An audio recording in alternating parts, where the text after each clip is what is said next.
ও high. আমাদের বাচ্চারা দেখা যায় এইভাবে একটা বই নিয়ে রিডিং যখন পড়তে যায় তখন দৌড়ে আসে, আম্মু বলে দাও তো এখানে এই এটার উচ্চারণ কীভাবে হবে।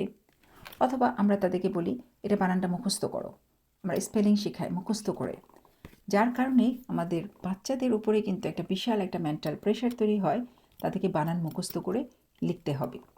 যেমন আমি যদি বলি যে সির সাউন্ডটা কি খ, এবং এইচের সাউন্ড হচ্ছে হা, কিন্তু সি এবং এইচ মিলে দুটো ডিফারেন্ট আরেকটা সাউন্ড ক্রিয়েট করছে, যেটা হচ্ছে ছ। সো এই টেকনিক্সগুলো বা এই ফনিক সাউন্ডসগুলো তারা যদি ছোটোবেলা থেকেই রপ্ত করতে পারে, তাহলে আমাদের বাচ্চাদের কিন্তু আর এই বই নিয়ে দৌড়াদৌড়ি করতে হবে না বানান বলে দেওয়ার জন্য, অথবা এটার উচ্চারণটা কী হবে সেটা বলে দেওয়ার জন্য। ওরা নিজেরাই সাউন্ড দিয়ে সুন্দর করে বানান লিখতে পারবে।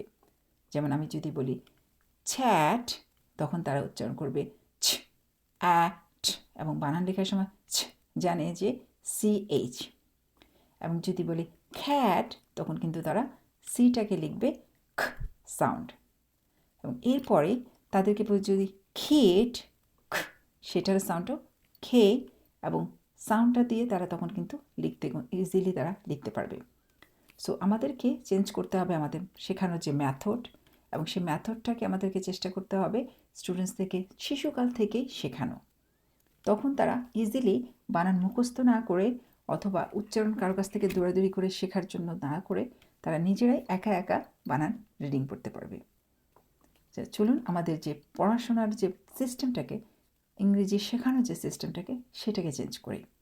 তাহলে আমাদের ইংরেজি ভাষা শেখার বিষয়টা অনেক সহজ হয়ে যাবে।